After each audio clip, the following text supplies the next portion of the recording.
जय श्री कृष्ण दोस्तों, आज मैं आप सबके लिए लेकर आई हूँ बृहस्पतिवार की व्रत कथा।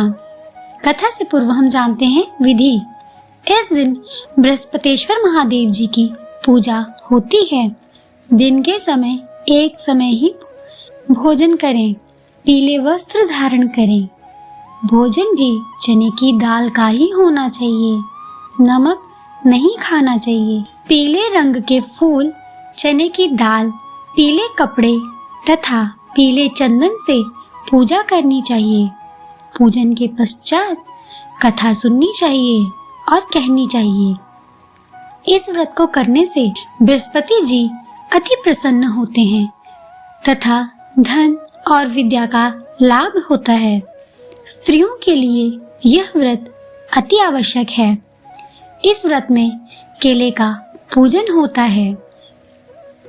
आइए जानते हैं कथा। किसी गांव में एक साहूकार रहता था, जिसके घर में अन्न, वस्त्र और धन किसी की कोई कमी नहीं थी, परंतु उसकी स्त्री बहुत ही कृपण थी। वह किसी भी भिक्षार्थी को कुछ भी नहीं देती थी। सारे दिन घर के काम काज में लगी रहती थी। एक समय एक साधु महात्मा बृहस्पतिवार के दिन उसके द्वार पर आए और भिक्षा की याचना की। स्त्री उस समय घर के आंगन को लीप रही थी। इस कारण साधु महाराज से कहने लगी कि हे साधु महाराज, इस समय तो मैं लीप रही हूँ, आपको कुछ नहीं दे सकती, फिर अवकाश के समय आना। साधु महात्मा खाली हाथ चले गए। कुछ दिन बाद वही साधु महात्मा आए, उसी तरह भिक्षा मांगी। साहूकारनी उस समय लड़के को खिला रही थी। कहने लगी, महाराज मैं क्या करूं, अवकाश नहीं है, इसलिए आपको कुछ नहीं दे सकती। तीसरी बार महात्मा आए तो उसने उन्हें इसी तरह टालना चाहा, परंतु महात्मा जी कहने लगी कि यदि तुमको बिल्कुल ही अवकाश हो जाए तो क्या मुझको भिक्षा दोगी? साहूकारनी कहने लगी कि हाँ महाराज, यदि ऐसा हो जाए तो आपकी बड़ी कृपा होगी। साधु महात्मा जी कहने लगे कि अच्छा, मैं एक उपाय बताता हूँ।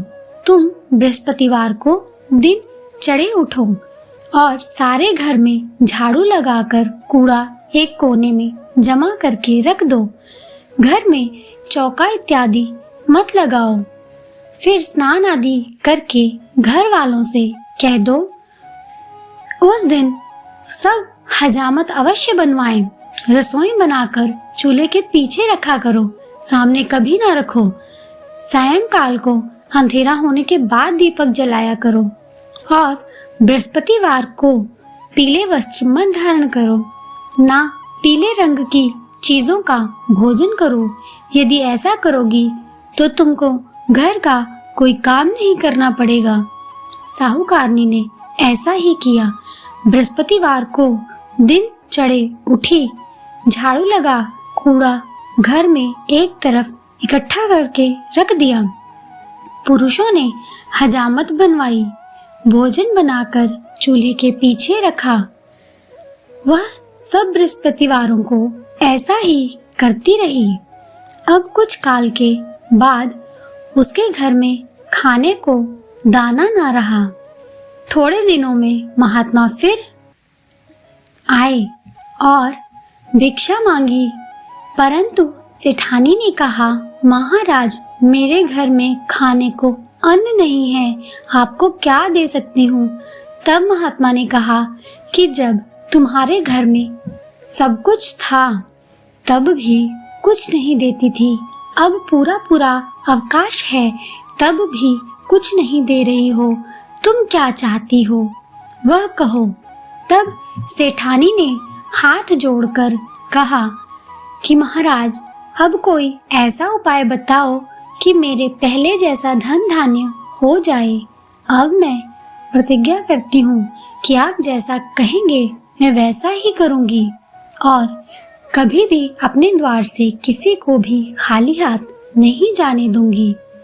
तब महात्मा जी बोले, बृहस्पतिवार को प्रातः काल उठकर स्नान आदि से निवृत्त हो घर को गौ के गोबर से लीपो तथा घर के पुरुष हजामत ना बनवाएं। भूखों को अन्न जल देती रहो। ठीक सायंकाल दीपक जलाओ। यदि ऐसा करोगी तो तुम्हारी सब मनोकामनाएं भगवान बृहस्पति जी की कृपा से पूर्ण होंगी। सेठानी ने ऐसा ही किया और उसके घर में धन धान्य वैसा ही हो गया जैसा पहले था। इस प्रकार भगवान बृहस्पति जी की कृपा से अनेक प्रकार के सुख भोग वह सेठानी दीर्घ काल तक जीवित रही। बोलिए जय बृहस्पति देव।